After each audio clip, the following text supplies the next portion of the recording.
Okay, we've come a long way from the screechy tones of the old dial-up. Remember that? Yeah. So fibre internet is now the future, and that's what you need to have. And here to tell us more is Chorus Head of Consumer Research, Karina Willis. Lovely to have you on the program. Great, thank you. Fibre. What is fibre?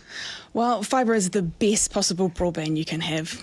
So, I totally recommend you get it. I think you're about to get it, aren't you? Actually, yeah. So I was on something else, and so it's now come to the door, effectively. So literally the box has come into our street. Yeah. It's just one door. It's at Daniel's place next door, actually.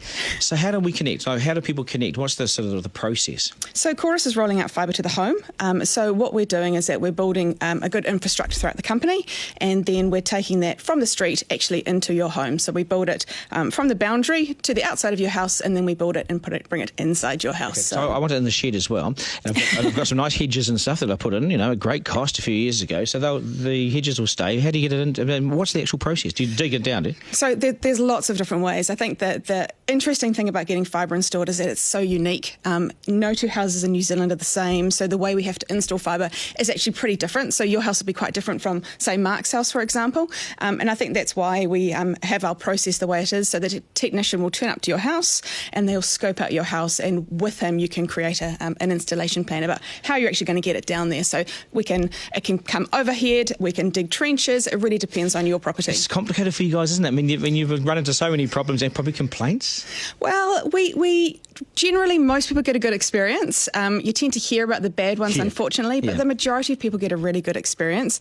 It is pretty complex because no two houses are the same. I mean, that's the thing. You're going into hundreds of thousands of homes and everyone's different. Yeah, absolutely. Absolutely. And I think the key thing that people need to realise is that it's really important to have that sort of, I think before we come and, knock on your door, the technician turns up, of whereabouts you really want to have fibre in your home.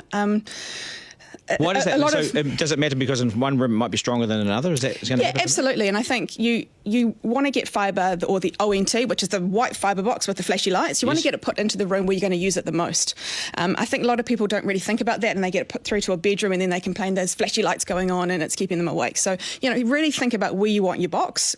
So when you're going to get fibre in the next few weeks, think about where you want it. Most people put it in their lounge. I was going to say lounge, smart kitchen, TV. The area that you spend time in. Yeah, generally, if you put it behind your smart TV, you can plug your Ethernet straight into onto there. I've made my mind up already. So. What's the cost? Is it expensive or? It's free to get fibre installed. So it's just a matter of ringing up and making an appointment. So why wouldn't you do it? I like this. But what is the grumble? We were talking about this in the ad, what people mainly have about when they get it installed.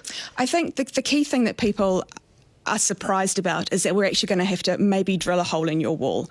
It's not like plugging in a modem when you upgraded your internet previously. We actually do have to do some property works. Yeah. We're taking a fibre optic, we're bringing it from the street, and we're actually going to have to bring it across your property and into your home. We're going to have to install a box in your house. That's fine. Yeah, we can deal with that. Yeah. So think about it. Think about where you want it. And we pick a provider as well. That's the confusing thing for me. Yeah, absolutely. So, and there's so many different providers out there. I think a good idea is going to something like glimp.co.nz. Yes. Or even go to our website, askforbetter.co.nz, and you can have a look and then you can see what providers are in your area. So not GIMP, Glimp. Glimp, yes. G-L-I-M. The L is very important. Isn't it? Hey, man, I've got this GIMP fibre. No, Glimp fibre. Glimp.co.nz. Yes. Brilliant. Hey, good stuff. Well said. Appreciate your time. Cool. Thank you very much.